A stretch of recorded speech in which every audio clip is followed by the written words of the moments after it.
پہلی عالمی جنگ کے اختتام پر جب اتحادی طاقتوں نے اسلامی ریاست پر قبضہ کر لیا تو ان کا بنیادی مقصد اسلامی ریاست کا مکمل خاتمہ اور اس کے دوبارہ وجود میں آنے کے امکانات کو ہمیشہ کے لیے ختم کرنا تھا۔ اتحادیوں نے خلافت عثمانیہ کے خاتمے کے فوری بعد اقدامات شروع کیے تاکہ اسلامی حکومت کا دوبارہ قیام ممکن نہ ہو سکے۔ یہ منصوبہ بندی عارضی نہیں تھی بلکہ وہ اپنے عزائم پر آج تک کاربند ہے۔ اس ضمن میں برطانوی حکومت نے حجاز کے شریف حسین بن علی کو خلافت کے دعوے کے سبب اقتدار سے ہٹا کر جلا وطن کر دیا اور خلافت کانفرنس کو ناکام بنانے کے لیے اپنے ایجنڈوں کو سرگرم کیا۔ ہندوستان میں تحریک خلافت کو قومی تحریک کا رنگ دے کر اسے زائل کرنے کی کوشش کی گئی تاکہ خلافت کی بنیاد پر کوئی مضبوط تحریک نہ ابھر سکے۔ استعماری قوتوں نے مسلمانوں میں نظریاتی جنگ چھیڑ دی جس کا مقصد قوم پرستی کے جذبات کو ہوا دے کر خلافت کے بجائے قومیت کی بنیاد پر تحریکیں پیدا کرنا تھا۔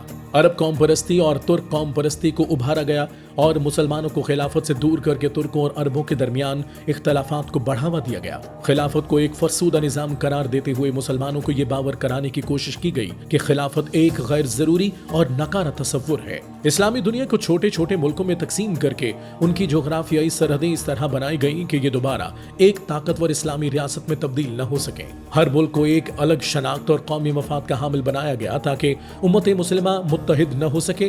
فلسطین میں یہودیوں کو آباد کر کے وہاں صہیونی ریاست قائم کی گئی جس کا مقصد مسلمانوں کو صہیونی ریاست کے مسئلے میں الجھائے رکھنا تھا تاکہ وہ اسلامی ریاست کے قیام کی جدوجہد سے غافل رہیں۔ ہر نئے بننے والے اسلامی ملک میں مغربی طرز حکومت یعنی کفریہ جمہوری نظام متعارف کرواتے ہوئے سرمایہ داری کے اصولوں کو نافذ کیا گیا۔ مختلف اسلامی ممالک کو مغربی طرز حکومت اور معیشت اپنانے پر مجبور کیا گیا اور اسلامی حکمرانی کے تصور کو ختم کرنے کی ہر ممکن کوشش کی گئی۔ استعماری طاقتوں نے اسلامی دنیا کے تعلیمی نظام میں بھی مداخلت کی اور مغربی نصاب کو رائج کیا تاکہ مسلمانوں کی اسلامی شناخت کو کمزور کیا جا سکے۔ مغربی قوانین کو اسلامی ممالک میں متعارف کروایا گیا جن میں فرانسیسی قوانین کا نفاذ خاص طور پر نمایاں رہا۔ اس کے علاوہ مغربی سیاسی اور قانونی ڈھانچے کی تربیت دی گئی تاکہ مسلمان اپنی اسلامی اقدار سے دور ہو کر مغربی طرز زندگی کے عادی ہو جائیں۔ مسلم ممالک میں اسلامی ریاست کے قیام کی کسی بھی کوشش کو روکنے کے لیے سخت پالیسیاں نافذ کی گئیں۔ اسلامی سیاسی جماعتوں کے قیام پر پابندی لگا دی گئی اور ایسی تحریکوں کو کچل دیا گیا۔ ایسی حکومتی پالیسیاں اختیار کی گئیں جن کا مقصد دین کو ریاست سے علیحدہ کرنا تھا۔ اسلامی کانفرنسوں کا انعقاد کیا گیا لیکن ان کا مقصد مسلمانوں کے جذبات کو